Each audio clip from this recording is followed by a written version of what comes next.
Salut, ici Maps. Aujourd'hui, j'ai le bonheur et la chance d'être en compagnie de Michel Jean. Salut, Maps. Allô! Et aujourd'hui, j'ai préparé quelques petites questions qui ciblent particulièrement tes livres que j'ai presque toutes lus, mais c'est mon objectif de tous les lire avant la fin de l'année. Je suis assez impressionné, je dois dire. Donc, j'aimerais ça commencer par le début. En fait, qu'est-ce qui t'a mené à l'écriture? C'est quoi le parcours de ta vie par rapport à l'écriture? Mais moi, quand j'étais jeune, j'étais convaincu que j'allais écrire. Dès le plus jeune âge, j'étais un grand lecteur. Je lisais beaucoup, petit. Puis j'apprenais les livres par cœur même avant de savoir lire. J'étais capable de réciter les livres. J'ai toujours une passion pour les livres. Puis quand j'étais jeune, puis on était au secondaire, puis après ça au cégep, puis on avait des travaux à faire avec des textes à écrire, c'était tout le temps facile pour moi, puis j'avais toujours des super notes. Fait que dans ma tête, j'allais faire ça. Puis à un moment donné, j'ai comme été happé par le journalisme. À un moment donné, je me suis rendu compte que je n'avais jamais écrit. Puis je me suis dit, bon, ben, ça fait partie des affaires qu'on pense qu'on va faire, mais que finalement, on ne fait pas. Puis c'est un peu le hasard qui m'a amené. Quand je suis arrivé à TVA, j'animais une émission qui s'appelait JE à l'époque. Puis on avait voulu changer le branding de l'émission. Avant, ils couraient après des bandits, tout ça. Puis là, on voulait faire plus d'émissions d'enquête, d'émissions de consommation. Puis on se rendait compte que quand on parlait de l'émission aux gens, ils pensaient toujours crosseur, on court après des bandits, etc. Et on faisait toutes sortes de trucs pour changer le branding de l'émission. Puis j'avais dit, on va faire un guide de consommation, le guide JE. Puis j'ai proposé ça, puis on a fait ça. Puis quand j'ai fait ça avec les rechercheuses de l'équipe, puis quand j'ai eu le livre dans les mains, je me souviens, j'étais avec mon éditeur de l'époque, Martin Balthazar, puis je me suis dit, bon, ben j'ai fait un livre. C'est pas un roman, c'est un guide pratique, mais au moins, je l'aurais fait. Puis ensuite, Martin, il m'a proposé un projet de livre avec d'autres journalistes qui n'a pas marché parce que c'était compliqué à faire, mais ça m'a donné l'idée d'un livre qui s'est appelé Envoyé spécial, où là, à partir d'histoires personnelles, je racontais un peu je racontais les dessous du métier d'envoyé spécial. C'est du journalisme, mais c'est du journalisme littéraire. C'est-à-dire que c'est écrit sur une forme littéraire. C'est plutôt un regard. Il y a beaucoup de ressenti et non pas juste de l'analyse ou quelque chose d'une distance journalistique.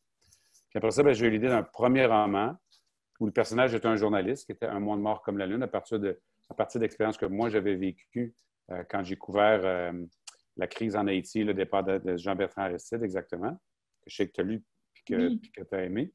Et c'était mon premier roman. Puis après ça est venu un deuxième roman. Puis à partir de là, c'est comme ça que d'une marche à l'autre, dans le fond, j'ai réussi à entrer dans le monde de l'écriture. Puis maintenant, c'est devenu une partie importante quand même de moi, de ce que je fais. Oui, c'est vraiment intéressant. Ça répond quand même à plusieurs de mes questions. En fond, le guide de survie du consommateur avec JE, ça s'est passé en 2007. Oui, oui. Puis ça, c'était vraiment, on avait pris, ce qu'on avait fait, là, c'est qu'on avait pris les 10 thèmes qui revenaient le plus souvent à l'émission dont les consommateurs se plaignaient. Puis c'était tous des trucs pour éviter de se faire prendre. Tu as lu solo? Tu veux le faire avec nous? Je le présente solo. Puis continue avec moi d'abord. Et là, on a fait le guide là. C'était vraiment un guide pratique, mais ça a bien marché. Hein? Puis, ça reste mon livre le plus vendu. Ah oui, hein? Oui, quand même. C'était pas vraiment de la littérature non plus, on s'entend. Okay, il y a quand même juste eu un tout petit laps de temps entre ce livre-là puis Envoyé spécial qui a été publié en 2008. Oui, à partir du moment où j'ai commencé à écrire, ça s'est enchaîné. Les livres se sont enchaînés. Je veux dire, j'ai écrit à tous les ans ou au plus tard aux 2 ans. Ah ben oui, c'est vrai. J'ai publié des livres. Chaque année ou au plus tard aux 2 ans. Parce que je ne sais pas si j'ai du temps, j'ai plus de temps à perdre ou comme j'ai trop attendu avant de m'y mettre, j'ai comme la soif d'écrire. Mais j'aime ça en même temps. Fait que je me force pas. Hein, j'écris des choses que j'ai envie de faire, mais ça me happe. Alors, j'ai une moyenne de 1 à 2 ans. Qui est quand même assez rapide, j'imagine, dans le monde littéraire. Oui, quand même, oui. Quand même. Souvent, ce que je fais, quand j'ai publié Amun, qui est un recueil de nouvelles avec des auteurs autochtones, ben, ça a mis une période de 2 ans entre mes romans. Okay. Puis là, c'est un peu la même chose. Là, mon prochain roman que je suis en train d'écrire va sortir l'année prochaine. Il va avoir une période de 2 ans, mais entre les 2 livres, va sortir un autre recueil de nouvelles avec des auteurs autochtones. Oh! Fait que j'essaie de mélanger un peu aussi, ce ne sera pas comme Amun, mais ça va être un autre genre de projet. des dystopies cette fois-là, là, Bon. dans les romans, dans les textes, mais j'essaie de mélanger un peu les projets, pas toujours. Puis mes romans aussi sont souvent bien différents les uns des autres. Mhm. Entre un monde mort comme la Lune, Elle et nous, Une vie à aimer, puis Cocoon, je veux dire, on n'est pas dans les mêmes univers. Fait que moi, ça fait en sorte que même si j'écris beaucoup, je n'ai pas l'impression de me répéter ou de refaire la même chose. Donc, Un monde mort comme la Lune, il est sorti en 2009. Puis là, après ça, ça a été Une vie à aimer. Celui-là, c'est Oui. un livre que je n'ai pas encore lu. Est-ce que tu peux nous en parler un petit peu? Oui, j'ai hâte que tu me donnes ton avis. Lui, en fait, moi, c'est un des livres que j'ai fait que j'aime beaucoup. C'est peut-être un livre qui a été moins lu un peu. C'est un livre, en fait, où j'ai voulu, dans ce livre-là, raconter point de vue amoureux raconté par les femmes dans la littérature québécoise et pas beaucoup les hommes. Puis les hommes en parlent peu. C'est comme moins un sujet qu'on aborde moins facilement. C'est ça que j'ai voulu faire dans ce livre-là. Donc, dans Une vie à aimer, en réalité, le personnage aujourd'hui est paralysé et même légume. C'est-à-dire que quand tu le vois, toi, on pense qu'il est légume, mais il y a toute sa tête. Ça s'appelle le syndrome locked-in. C'est-à-dire que dans ta tête, tu es comme prisonnier de ton corps. Ton cerveau n'est pas capable de communiquer avec le corps. Fait que tu penses, tu bouges, tout, mais tu n'es pas capable de le signifier aux autres. Et donc, pour ne pas venir fou, parce qu'il ne peut rien faire, puis il passe ces grandes journées-là à la même place, il revit sa vie à travers les moments qu'il a aimés. Et donc, à travers les femmes qu'il a aimées, puis c'est comme un prétexte. Alors, tu as l'amour de jeunesse. Ensuite, tu as l'amour avec la femme de sa vie. Après, tu as l'amour avec une femme plus jeune quand il est plus vieux. Puis, à la fin, il y a autre chose que je ne vous dirai pas là. Mais chaque chapitre, dans le fond, chaque section est comme une étape différente dans la vie de l'homme que j'explorais de cette façon-là dans le roman. C'est vraiment différent des autres romans. Oui. Est-ce qu'il y a une expérience ou quelqu'un que tu as rencontré qui t'a donné envie d'écrire ça? Non, pas particulièrement. C'était juste que moi, souvent, ce que je fais, c'est que je prends des éléments vrais, puis j'extrapole à partir de ça. Parce que souvent, je trouve que ce que ça a comme avantage, c'est que ça donne ça ancre dans la réalité la fiction. Quelqu'un ne peut jamais dire c'est exagéré, ça n'a pas de bon sens. Parce que tu peux toujours dire c'est arrivé. Mais non, je voulais vraiment je voulais vraiment apporter quelque chose qui était comme un regard. Les gars, ils n'en parlent pas, mais autant que les femmes, mais quand ça va pas bien, ça les affecte autant. Donc, c'est la preuve que c'est aussi important. C'est juste qu'on l'exprime moins. Puis je suis sûr qu'un roman, c'était comme une manière de le faire à l'époque. J'ai fait ce livre-là que j'avais aimé faire parce qu'il venait après Un monde mort comme la Lune, puis c'est dans un rythme complètement différent. C'est mon premier roman que j'ai écrit sur un ton plus intimiste. Puis j'ai souvent alterné des romans où il y a un rythme plus soutenu, à la limite du suspense. C'est Un monde mort comme la Lune, c'est presque un polar en réalité. Mm-hmm. Puis il y a un rythme soutenu, il y a des punchs, il y a comment. Dans Une vie à aimer, c'est plutôt le cheminement d'un homme, le ressenti, la perception qu'il y a des gens, des femmes autour, qu'est-ce qui l'a amené à faire ça. C'est plus un questionnement sur ça. Alors, c'était pour moi toujours après une manière de jouer entre les deux choses. Ouais, ça pique énormément ma curiosité. J'ai hâte de m'y rendre. Puis d'ailleurs, en parlant d'Un monde mort comme la Lune, là, ça doit faire presque 2 ans que je l'ai lu, puis j'ai toujours pas oublié la fin. J'en suis pas revenue encore. Oui, hein? Mais quand j'ai écrit la fin, moi, d'Un monde mort, là, moi, la fin d'un livre, c'est très important pour moi parce que c'est la dernière émotion que le livre t'apporte et c'est ce que tu vas garder du livre. Quand le livre se termine, c'est le dernier lien que tu as avec. Après ça, le lien se coupe, le livre s'en va. Tu sais. J'aime pas nécessairement les fins qui finissent, qui sont trop bonbons parce que dans un film, ça va, mais dans un livre, je trouve que le lecteur mérite mieux. J'aime pas les fins qui finissent mal juste parce que ça fait bien de finir mal puis que ça fait auteur sérieux. J'aime les fins où souvent la réalité peut être dure, mais il y a toujours comme une notion d'espoir. Chaque lecteur, qui est une forme de fin ouverte en réalité, où chaque lecteur va être capable, lui, de voir sa manière. Dans Un monde noir comme la Lune, c'est une fin ouverte. Puis j'ai fait une suite à ce livre-là. Je ne pensais pas le faire à l'époque quand je l'ai écrit. Mais ça m'a permis de faire une suite qui était le livre Tsunami après, où je reprenais le même personnage, puis on poursuivait son aventure. Alors, j'aime ça que la fin, ça finit toujours sur une impression qui va être forte. Si je ne réussis pas ça, je ne suis pas content. OK. C'est comme un défi personnel par rapport à la fin. Oui, parce que comme lecteur, j'aime ça. Quand un livre finit poète-poète à la fin, moi, comme lecteur, là, ça m'énerve. Mhm. Ah, voyons, je dis, c'est comme des fois de la paresse ou je ne sais pas trop. Faut que ça finisse. Puis, pas finir sur un punch pour finir sur un punch. Il faut qu'il y ait une fin évocatrice. Mhm. Si je peux le dire. Ouais. Super. Par la suite, il y a eu Elle et nous qui est arrivé. Puis là, c'est intéressant parce qu'on ouvre un peu la porte à une lignée de livres à propos de tes origines, qui n'est pas nécessairement tout Ouais. le temps centré sur toi. Là, je pense que Elle et nous, c'est le seul où il y a ta perspective à l'intérieur. Oui, ben, c'est mon livre le plus personnel, ça c'est sûr, parce que c'est la première et la seule fois où je parle vraiment au jeu, puis c'est moi qui parle. Alors, nous honnêtement, parce que si j'avais écrit Une vie à aimer, puis là, j'hésitais, j'avais 2 ou 3 idées de livres. J'ai même commencé à écrire un autre livre qui n'a jamais vu le jour finalement. Puis ma grand-mère est décédée euh, à cette époque-là. Puis c'est un peu ce que je raconte dans le livre, mais moi, c'est du côté de ma mère, les racines autochtones. J'ai toujours été près de ma grand-mère. J'ai toujours posé beaucoup de questions, puis elle ne répondait pas beaucoup à nos questions. Puis il y a des raisons à ça, familiales, liées à son histoire, liées au fait que quand elle s'est mariée, elle est obligée de quitter la réserve, puis qu'elle a vécu dans une ville où ils étaient la seule famille autochtone et tout ça. Et donc, à toute sa vie, elle a voulu s'intégrer, disparaître, pas se faire remarquer. Alors que moi, je revenais plus tard, puis j'écoutais Cachine à la TV, puis j'ai grandement, j'ai dit, qu'est-ce que ça dit la chanson? Puis, il ne parle même pas comme ça.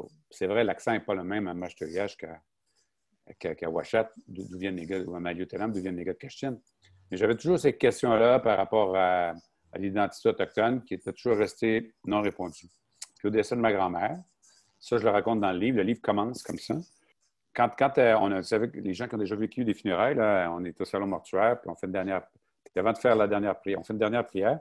Bon, ils ferment le cercueil, puis on s'en va après ça à l'église. Et une fois que ça a été fait, il y a quelqu'un qui a dit, est-ce qu'on peut faire une dernière prière dans la langue de Jeannette? Puis sa langue maternelle, naturelle, c'était l'Inuaimun. Puis les gens ont dit oui. Puis là, le côté Inou de la famille a commencé à prier. Puis les autres, ils étaient tous discrets, on les voyait, mais ils étaient dans leur coin, on était dans notre coin. Moi, je ne les connaissais pas beaucoup. Puis ils chantaient les prières, c'est chanté. C'était vraiment beau. C'était une scène de film. C'était comme, wow. On était là. C'est comme tout le monde est venu hyper ému. Puis après ça, on était là au restaurant, comme souvent, après l'enterrement et tout ça. Puis la cousine de ma mère, Jeannette, comme le même nom que ma grand-mère, elle est venue me voir, puis elle dit, Michel, il faut que je te parle. Moi, je ne l'avais jamais vu avant. Elle me connaissait de la télévision. Elle me dit, toi, Michel, elle dit, l'Indien, tu l'as en toi. Moi, j'ai dit, ben, OK, c'est beau, là, mais qu'est-ce que tu veux dire, Jeannette? Ben, je t'ai souvent vu dans des situations où les gens autour de toi s'énervent, s'excitent, il y a beaucoup d'actions, la situation est tendue, tout le monde vient bien énervé. Puis elle dit, toi, tu restes toujours calme. Elle dit, ça, c'est indien. Puis là, je me suis dit, c'est vrai que je suis comme ça, mais moi, j'ai toujours pensé que c'était un trait de caractère. Puis elle me disait que c'était un trait culturel. Fait que là, j'ai commencé à me poser la question, c'est quoi la part d'Indien qui reste jusqu'à moi? Puis la réflexion s'est faite là. Puis quand je suis arrivé à ça, donc c'est une réflexion sur l'identité, sur qui on est, qui moi je suis.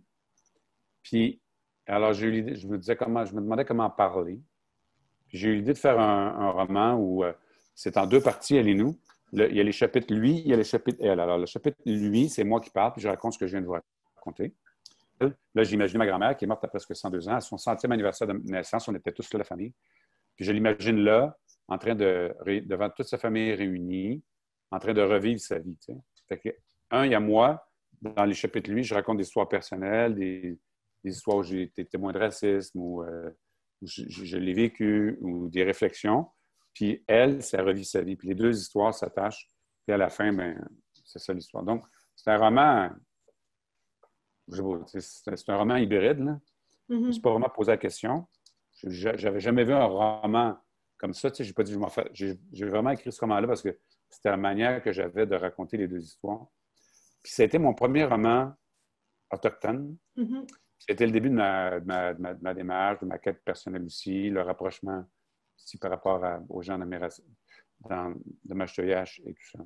Puis après ça, ben, là, les choses ont pris un autre tangente par la suite pour moi. Parce qu'après ça, il y a eu en 2013, Le vent parle encore. Mm. si je ne me trompe Le pas. vent parle encore, oui. Le vent parle encore, oui. Ça, c'est Jeannette, qui est la même cousine de ma mère, qui, bon, on est plus proches, on se parle souvent. Puis à un moment donné, elle me raconte qu'elle allait au pensionnat. Tu sais, là, on est en 2012. C'était à l'époque où je venais de publier Elle et nous. OK. Puis, c'était avant la commission Vérité, la commission Réconciliation et tout ça. Puis là, elle me racontait comment ça se passait, comment ils étaient amenés de force dans des avions, 2-3 heures d'avion, tout entassé dans le fond de l'avion, les enfants, quand ils débarquaient là-bas, sur une île, pour pas qu'ils se sauvent, pour pas revenir chez eux, tout ça. Puis je disais, ben, voyons donc. Puis moi, je connaissais les pensionnats autochtones, mais je ne savais pas qu'il y en avait eu au Québec. C'est bien à dire. J'ai travaillé dans l'Ouest en Saskatchewan, j'ai visité, puis j'ai fait un reportage sur le pensionnat de Fort-Capelle, qui est le dernier à avoir fermé ses portes. Il a fermé ses portes en 1996. Tu sais, c'est quand même pas rien que des années 1800. Puis moi, ça a commencé en 1933, je pense, le pensionnat. Alors, de Fort-Georges, où ma famille allait, qui était située sur une île, au bout de la rivière Lagrande. Quand ils ont fait le barrage de la baie James, le G1, G2, ils ont déplacé les gens qui vivaient sur l'île à Chisasibi aujourd'hui. C'est une île qui est déserte aujourd'hui. Le pensionnat a été détruit, mais c'était sur cette île-là que les gens de Macheteillage, chez nous, au Lac-Saint-Jean, étaient amenés. Là-bas, c'est loin quand même. Ils amenaient loin, pas pour rien. Là. C'est vraiment pour les couper de leur milieu. Fait que je me suis demandé comment je peux raconter cette histoire-là. Puis au début, j'ai commencé à raconter l'histoire dans le pensionnat. Les jeunes, puis j'ai imaginé donc 3 jeunes, deux amis, un garçon, un professeur, puis tout. Puis après 40-50 pages, là, j'étouffais dans le roman. Parce que c'était tellement oppressant dans le pensionnat que je n'étais pas capable de rester là-dedans plus qu'une heure quand j'écrivais. Là, je me suis dit, si moi j'écris, j'étouffe, les lecteurs, ils ne vont pas le lire. C'est comme trop intense. Je cherchais une manière d'insuffler un peu d'air et de légèreté là-dedans. Puis, fait que là, j'ai imaginé l'histoire où est-ce qu'à un moment donné, ça se déroule entre aujourd'hui, une enquête maintenant sur qu'est-ce qui s'est passé là-bas, et on retourne dans le passé, on revient aujourd'hui. Encore une fois, les deux histoires. Donc, c'est une manière de rendre ça plus supportable. Puis, ce livre-là, quand je l'ai écrit, pendant que j'écrivais, a commencé la commission, puis là, on a commencé à parler de ces questions-là. Puis le livre est arrivé quand, à un moment donné, les gens commençaient déjà à être un peu plus sensibilisés à ça. Mais c'était encore au début. C'était pas comme c'est aujourd'hui, ces questions-là. Puis la difficulté de ce livre-là, c'était de rendre un sujet aussi difficile, le faire accepter par les gens. Puis je me suis rendu compte, en réalité, que quand les gens, les lecteurs et les lectrices sont touchés par un sujet, ils acceptent plus facilement l'histoire, les faits. C'est assez de les convaincre de quelque chose avec des arguments. Tout le monde a un argument contre ton argument, puis ça devient un débat d'arguments. Mais quand ils lisent une histoire, puis qu'ils voient ce qui se passe, puis ils s'identifient au personnage, ils ressentent ce que les personnages ont ressenti. Donc, tu n'as pas besoin d'arguments parce qu'ils le vivent. Puis c'est là que je me suis rendu compte que la littérature, c'est vraiment puissant pour ça. Ça n'a peut-être pas l'impact de la télévision, des films, parce que ça rejoint moins de gens. Ce n'est pas un média de masse comme la télévision. Mais les gens que ça rejoint, par contre, ça les atteint de façon beaucoup plus profonde, je trouve. Ça, c'est un livre qui a été un livre charnière pour moi parce que c'était comme mon... Moi, je ne suis pas un militant, là. Je ne me considère pas comme un militant, mais c'était une manière pour moi d'aborder un thème qui était un thème controversé. Ouais. C'est définitivement le plus difficile à lire, mais en même temps le plus nécessaire, peut-être? Oui. D'ailleurs, j'y replonge actuellement parce qu'il va sortir en France éventuellement. Puis on va changer des petites affaires pour les Français parce qu'eux autres, les Français, un pensionnat, c'est pas la même chose que pour nous, etc. Okay. Puis je veux leur travailler un peu et tout ça. Puis là, je suis en train de le regarder encore, de me replonger. Moi, c'est un roman que j'aime encore beaucoup. J'aime tous mes romans, je veux dire. Je ne peux pas dire que j'en ai un favori. Mais lui, ça reste que c'est un roman qui, je pense, a rejoint un bon public aussi. Quand je l'avais publié, je l'avais fait par France, qui est la fille de Jeannette, ma cousine. Puis elle voulait que je lui donne un titre en Innu. Moi, je disais, tu sais, France, si je donne un titre en langue autochtone, ceux qui ont un préjugé, ils ne le liront pas. Fait que j'ai dit, on va lui donner un titre en français, puis ceux qui vont le lire, ils vont changer d'idée. Puis, tu vois, je le pensais ça en 2013. Puis quand on a fait 3 ans plus tard à Moon, on a donné un titre en Innu Moon. Puis je pense au contraire que ça a aidé. Ça montre que les choses ont quand même changé. Tu sais. Oui, c'est vrai. quelques Parce années. que, dans le fond, avant Amoun, il y a eu La Belle Mélancolie Ouais. entre les deux. Là, on est retourné dans un roman avec un rythme plus soutenu un peu, puis j'avais le goût d'un peu, mais ce que je voulais raconter un peu dans La Belle Mélancolie, c'est que on fait toutes sortes de choix dans la vie, puis ça nous amène à des endroits, puis à un moment donné, on se dit, si j'avais fait un autre choix, qu'est-ce que ça aurait été ma vie? Tu sais? Mhm. Et le personnage, puis une scène assez drôle qui est arrivée, qui m'a donné l'idée de ça, c'est qu'à un moment donné, j'étais en reportage dans un grand hôtel de Montréal, puis à un moment donné, j'entends quelqu'un qui sort de l'ascenseur, tap, la sort, puis là, Hey Michel, comment ça va? Puis c'est une fille avec qui j'ai sorti quand j'avais 20 ans à l'université. Tu sais, puis, ah, Nathalie-Anne, puis tout ça, puis là, on s'est pas vu, ça fait longtemps. Puis là, elle me dit, viens me voir après, on va jaser. Bon, tu sais, ça faisait 25 ans, je l'avais pas vu au moins. Après mon reportage, je suis arrêté à son bureau, puis on discute. Ça. Elle dit, ouais, ma fille, Amélie, est ici, elle fait son stage. Fait qu'elle dit, attends, je vais l'appeler. Puis elle appelle sa fille. Puis quand sa fille est rentrée dans le bureau, là, je suis comme venu mal. Parce que c'était comme le portrait de sa mère, puis j'avais comme la fille de 20 ans, puis la femme de 40 quelques années. Puis c'était comme avant-après. Comprends-tu? Puis là, je suis comme, pendant 10 secondes, je suis venu, ah! Fait que ça m'a un peu donné l'idée du roman en réalité. Puis le personnage, il va à cause d'une série d'événements dans lesquels il est poussé. Mhm. Puis on se rend compte que dans le fond, on a souvent l'impression que la vie, c'est comme une flèche, mais moi, je pense que c'est plutôt comme un jeu de serpent et échelle. Tu montes une échelle, puis à un moment donné, il y a un serpent qui se fait descendre. Sa vie va être un peu comme ça. Fait il y a un certain nombre d'événements là-dedans. Je l'ai campé dans le Grand Nord, ça me permettait un peu de parler des Inuits, même, dont on parle très peu aussi. Tu sais, c'est un Mhm. personnage secondaire. Ça m'a permis de ramener aussi en personnage secondaire Jean-Nicolas Legendre, le journaliste de Un vent en parle encore, qui est un personnage que moi, que j'aime beaucoup. Je vais vraiment parler des choix qu'on fait dans la vie. Puis, parce que les romans, ça te permet ça aussi, de gâcher ça dans l'histoire. Ouais, fait que c'est ça. Super. Puis après ça, ben, en 2016, il y a Amoun qui est arrivé. Puis Mm. je ne sais pas si tu connais l'histoire de comment je suis arrivée à lire Amoun, mais c'est un Non? pur hasard. Je me souviens plus, je pense qu'en 2018, je faisais un challenge là, qui demandait de lire un roman écrit par une autrice, un roman vert, un roman d'un auteur qui a les mêmes initiales que moi. Puis j'étais tombée sur un recueil de nouvelles. Puis c'est pas un genre que je lis beaucoup, les nouvelles. Puis je fais une petite recherche sur Google, puis je tombe sur Amoun, puis ça a été tout simplement ce hasard-là. Puis j'ai lu toutes les nouvelles, puis celle qui est restée le plus longtemps avec moi, c'est Où es-tu? Puis après ça, ben, c'est pour ça que je suis tombée sur ces Mm. autres romans. Puis je pensais à l'époque que j'étais la dernière à savoir qui était Michel Jean. Tu sais, Ouais, dans le sens ouais. que c'était quelque chose de commun, puis que donc, je me suis rendu compte que j'étais plutôt la vague vers Mhm. Michel Jean après. Donc, c'est comme ça que je suis tombée sur tes Ouais, livres. mais ce que tu dis, c'est juste. C'est-à-dire que dans les salons du livre, par exemple, ça m'arrive encore de voir des gens qui me disent, ah, monsieur Jean, je ne savais pas que vous écrivez des livres. Ah oui, j'ai une dizaine d'écrits, mais quand même. Ah Mhm. ouais. C'est comme deux mondes, je sais pas. Puis, je sais pas pourquoi. Puis souvent aussi, les gens vont penser que, aussitôt que tu es une personnalité que les gens connaissent un peu, que les gens vont se ruer sur tes livres. Puis c'est pas Mhm. nécessairement vrai non plus, parce que qu'est-ce qui pousse quelqu'un à lire? Qu'est-ce qui pousse quelqu'un à s'intéresser à... C'est pas nécessairement ça. Puis le lien entre des journalistes puis le public n'est pas le même que, mettons, entre un comédien puis le public. C'est pas le même lien affectif qu'il y a, je dirais. Fait que c'est sûr que ça fait en sorte que les gens te connaissent plus tes livres, etc. C'est loin d'être négatif.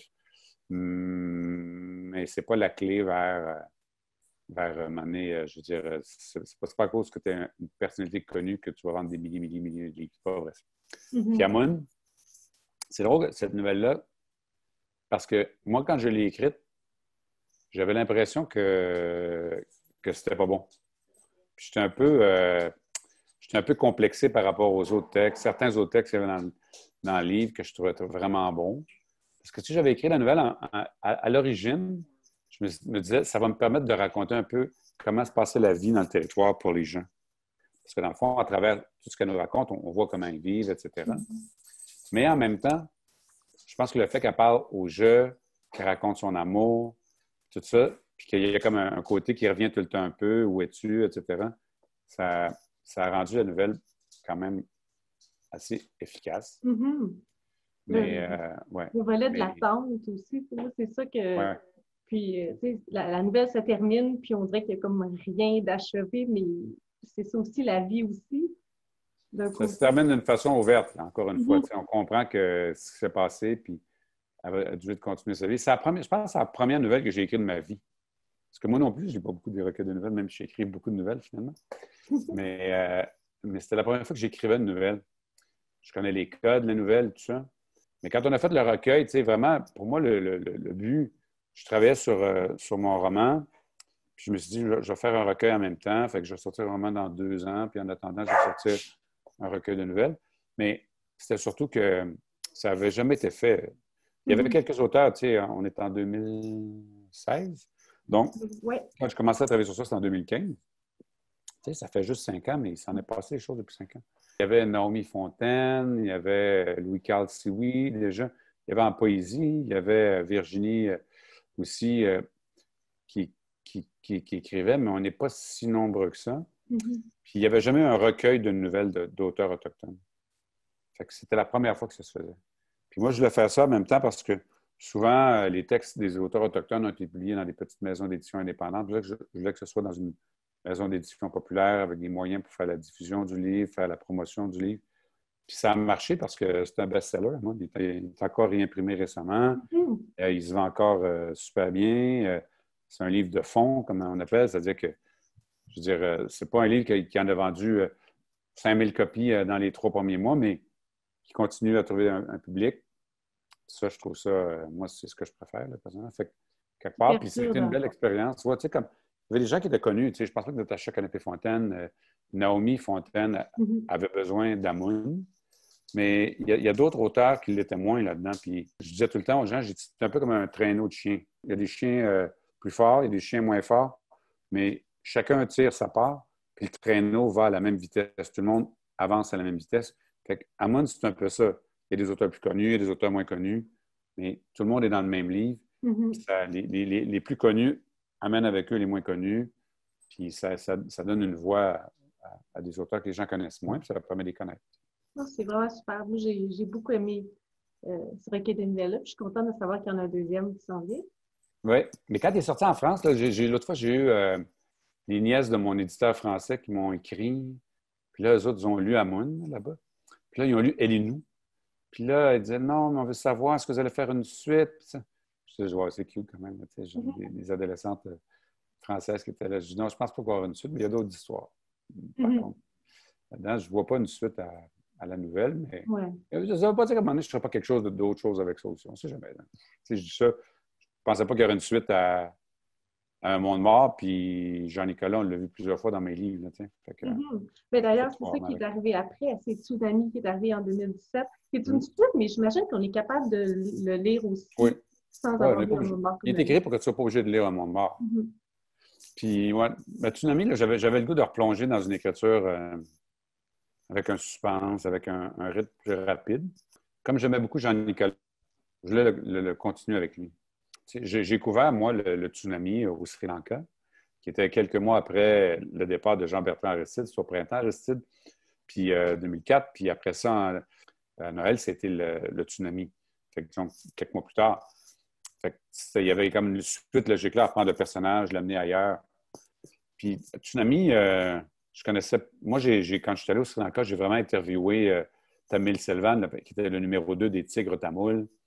Puis la scène de l'entrevue, je l'ai vécue comme ça. Toute la première partie du roman jusqu'à ce qui se passe cette nuit-là, c'est arrivé pas mal comme ça dans la vraie vie. Mais Wow. là, après ça, ce qui se passe, l'attaque, c'est autre chose. Mais, tu sais, quand j'ai dit à mon éditrice, je vais écrire un roman, ça se passe au Sri Lanka avec les tigres tamouls. Je ne peux pas dire qu'elle me dit, oh wow, Michel, on va en vendre beaucoup, c'est vraiment un sujet vendeur, merci. Moi, mais Joanne, ça va être bon pareil, tu vois. Puis je la remercie parce qu'elle m'a tout le temps suivi. Là, moi, je suis mon cœur, puis elle m'a toujours suivi. Elle ne m'a jamais dit non sur un sujet. Puis on a toujours trouvé une manière de rendre ça, en tout cas, j'espère, intéressant. Mais il y avait un vrai drame humain qui s'est passé au Sri Lanka. Mhm. Puis encore une fois, comme pour les questions autochtones, mais personne n'en parle, personne n'est au courant. Puis moi, j'avais la prétention que si tu lis le roman, tu en sais un peu plus sur ce qui s'est passé. C'est un des drames de notre vivant qui s'est passé avec des dizaines de milliers de personnes qui ont été massacrées, puis sans que les personnes qui ont fait ça soient tenues responsables. C'est un pays qui est pas, où le drame n'est pas résolu. La situation est encore difficile. Fait que j'ai vraiment écrit un roman. Puis ça m'a permis aussi de... Moi, j'aime ça quand dans des romans, il y a des personnages féminins forts. Puis il y a un personnage que j'aime beaucoup là-dedans, qui est Kamala, qui est une tigre noire, puis qui est inspirée d'une personne qui a existé pour de vrai, que je n'ai jamais rencontrée, par contre, et qui a vraiment existé, son histoire, tout ça. J'ai bâti le personnage autour de cette femme-là. Et donc, c'était un roman que j'ai adoré écrire, puis qui a été quand même assez bien reçu ici. Là. J'ai eu quand même des bonnes critiques avec ça.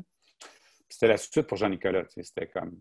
Je pense que ça amène de la lumière dans la vie de Jean-Nicolas. Je vais faire d'autres livres avec ça, c'est sûr. J'en ai déjà un en tête, là, mais au moins, son histoire rendue là, ça boucle la boucle pour Jean-Nicolas. Sur comment il est, sur le drame qui lui est arrivé dans le premier livre, sur le sens à donner aussi à tout ça. Je l'aime beaucoup, mais des fois, je m'en veux un peu parce que j'ai quand même pas rendu la tâche facile. Il y a super, là. Non. C'est un peu mon alter ego, parce que tu sais, mon plus jeune frère s'appelle Nicolas Jean. C'est vrai, c'est vrai. J'appelle Jean-Nicolas pour ça. Parce que Jean-Nicolas puis moi, on voit le métier de journaliste de la même manière. Je ne vais pas m'assiner avec lui ses reportages, puis comment on fait les choses. Il y a sa vie et tout ça, mais on a des points communs. Fait que, si tu regardes la copie d'Envoyé spécial que tu as regardé, si tu regardes la couleur des vêtements que je porte là-dessus, tu regardes la couleur des vêtements que Jean-Nicolas porte tout le temps, il y a une similitude là-dedans. Ça fait que j'ai quand même donné des choses qui ont rapport avec moi, même si c'est pas moi non plus, on s'entend. Mais c'est comme un peu un personnage fétiche pour moi. Dans mon prochain roman, d'ailleurs, je pense qu'il va jouer un petit rôle encore une fois. Un journaliste, tout en pratique, on a souvent besoin de ça dans une histoire. Puis en parlant de romans très bien reçus par la critique, Coucou, qui est arrivé 2019. Oui, c'est ça. Ça va faire un an le 26, je pense, septembre. 26 septembre, je le vois passer partout. Ouais. Ça a l'air très positif. Ben, c'est une belle surprise, honnêtement. Moi, j'écris, je travaille fort sur mes trucs, puis je donne tout ce que j'ai dans chacun de mes livres. Je ne contrôle pas tellement comment ça va arriver. Il y a toutes sortes de données qui vont déterminer comment un livre va marcher ou pas, ou comment il va être reçu, l'air du temps, l'esprit des gens, etc. Moi, je ne me préoccupe pas de ça, j'écris. Quand j'ai écrit Cocum, avant d'écrire l'histoire, j'avais le personnage d'Almanda qui existe, qui est mon arrière-grand-mère, que je connais. Mais je ne voulais pas juste écrire son histoire. Je ne trouve pas que l'histoire de ma famille puis mon histoire à moi, ça vaut d'être écrit un livre. Mais à un moment donné, j'ai voulu raconter l'histoire de la sédentarisation forcée des Autochtones. Puis l'histoire qui se passe dans Cocum, c'est passé pour de vrai. Alors, j'ai décidé de me servir de l'histoire d'Almanda puis l'histoire des îlots du Mastoyache pour raconter comment ça s'est fait un peu partout en réalité. Puis, encore une fois, dans Cocum, il y a beaucoup d'éléments qui sont vrais. La scène, par exemple, quand ça arrive sur la rivière puis qu'il y a la drave, ça ne s'est pas passé exactement comme ça dans la vraie vie parce que c'est pas Almanda qui était là, mais c'était Anne-Marie, la sœur aînée de ma grand-mère, qui l'a raconté ça dans un témoignage qui a été publié dans un livre éventuellement. Puis exactement comme ça, puis quand la chicane, puis bon, tout ça, moi, j'ai réécrit ça. Mais c'est arrivé pour de vrai. C'est le bouche-oreille qui a fait la force de Cocum. Puis c'est le fait que les gens parlent. Il y a beaucoup de gens sur Instagram, sur les réseaux sociaux, tu sais, les booktubers et booktubers aussi, qui en ont parlé. Parce que dans les médias, tu sais, je veux dire, il y a eu un article dans le Journal de Montréal, il y a des choses comme ça, mais il n'y a pas eu tant de papiers qui ont été faits sur Cocum quand il est sorti que ça, tu sais. Mais c'est vraiment le bouche-oreille. Puis moi, honnêtement, si tu me demandes ce que je préfère, c'est ça que je préfère parce que dans le fond, c'est les lecteurs et les lectrices qui l'aiment, qui en parlent, puis qui convainquent les autres. Puis tu sais, encore aujourd'hui, ça fait... Tu sais, un livre en temps normal, là, ça dure une saison. Il sort à l'automne, puis après Noël, c'est fini. Il y en a d'autres qui arrivent. C'est bon. On a eu la COVID-19 et tout ça, là, qui a compliqué les affaires. Mais il en reste pas moins qu'un livre, tu sais, un an après, c'est mort. Il y a d'autres livres qui arrivent. Tu sais, comme on vient de réimprimer 1000 copies, là, parce que il y a un gros boom là, puis au 12 août, ils en ont vendu beaucoup, puis il n'y en a plus. Fait incroyable. ça, puis en France, c'est la même chose qui s'est produit. mon éditeur en France de paysage, c'est une petite maison d'édition indépendante.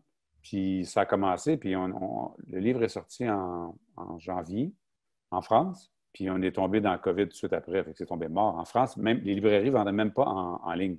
Ah oui. Ils ne vendaient rien. Fait qu'au moment où on commençait à avoir un petit peu d'allant, c'est tombé mort. Puis après ça, ça a recommencé tranquillement. Puis encore une fois, en France, c'est beaucoup... en France, Instagram est très fort. Mhm. Et des bookstagrammeurs et des bookstagrammeuses, là, il y en a vraiment beaucoup. Puis ils ont quelque part entre 300 et 10 000 followers. Wow. C'est une grosse communauté très dynamique. Puis j'ai été appelé à participer à un truc qu'ils font où est-ce que c'est un genre de Zoom. Puis ils invitent des gens de maisons d'édition indépendantes ou des auteurs moins connus. Puis, tu es encore là, toi? Je te perds encore, là. OK, t'es là. Puis, ils invitent des gens moins connus. Puis, ça a super marché. Puis après ça, ça a comme donné un petit coup de pouce. Tu sais, on n'est pas dans les gros chiffres, mais on a le public qui découvre.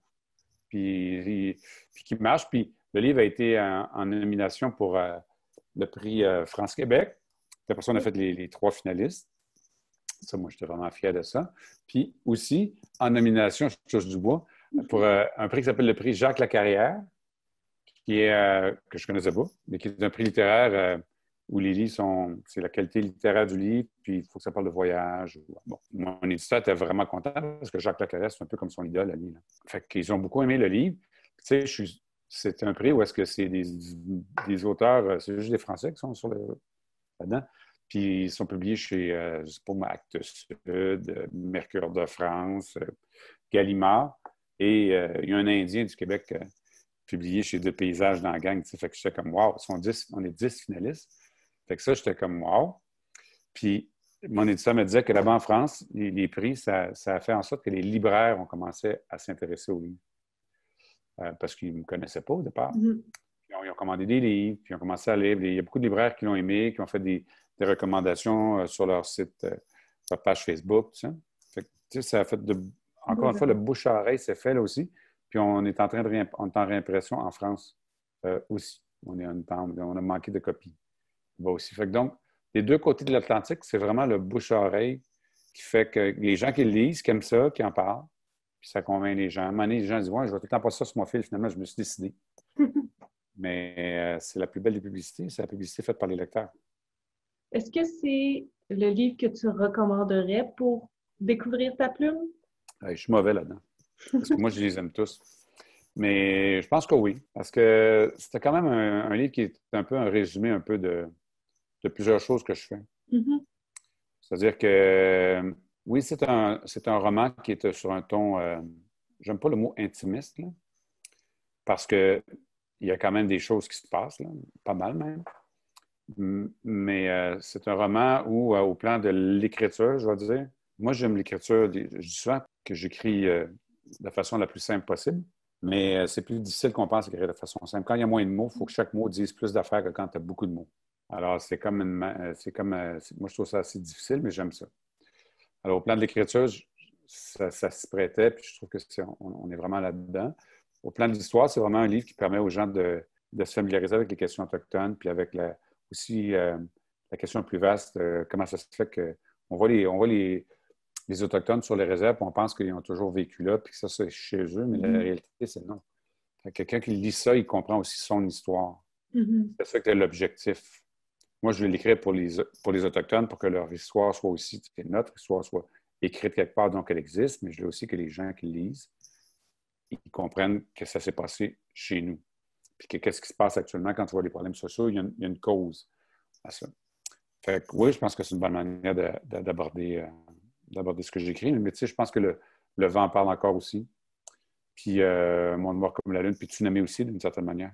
Mm-hmm. Je suis comme un chanteur qui chante du rock'n'roll puis du western. Des fois, j'ai un album western, des fois, j'ai un album rock'n'roll. Tu comprends-tu? Mm-hmm. J'aime les deux. Fait que je chante pas toujours les mêmes chansons. Excellent. Puis pour la suite, donc là, on attend un recueil de nouvelles avec des auteurs autochtones 2020, Ouais. Il va sortir en principe au printemps prochain. 2021. On est là-dessus. Ouais. Il y a beaucoup de gens qui ont écrit dans Amun qui vont être là. Il y a des nouveaux auteurs.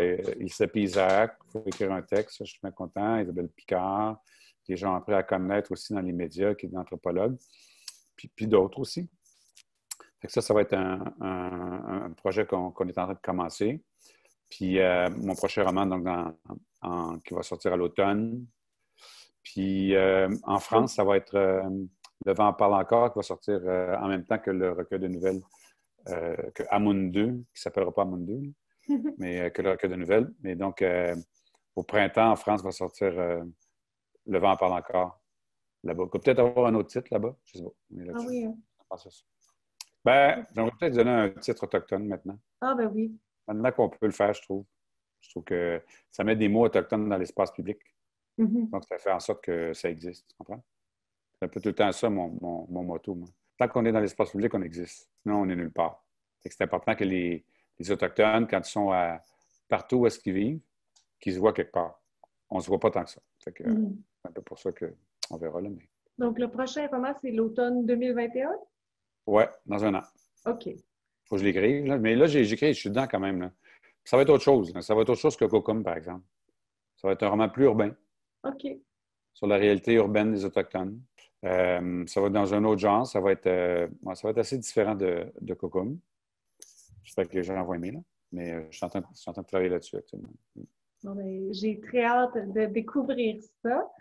Merci beaucoup d'avoir passé de ton temps à répondre à mes questions.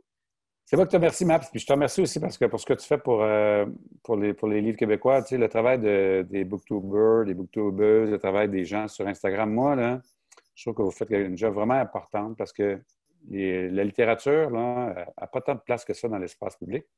Puis je dis tout le temps que les médias ont tort parce que les gens dépensent plus d'argent chaque année en achat de livres qu'en achat de billets de cinéma. Ils n'ont pas beaucoup de cinéma et pas beaucoup de livres. Et les gens, ça les intéresse. La preuve, ce que vous faites, ça trouve toujours un public. C'est important que ce que vous faites tous, puis toi, entre autres, parce que, je veux dire, ça permet aux lecteurs, aux lectrices aussi de découvrir des nouvelles affaires, puis ça crée une communauté de gens qui échangent, qui jasent, qui discutent, comme moi, je trouve le fun. Alors, je te remercie, puis je remercie tout le monde. Merci beaucoup à toi pour ton temps, puis j'ai hâte de continuer de te lire. Chinash Kumitin Ignot.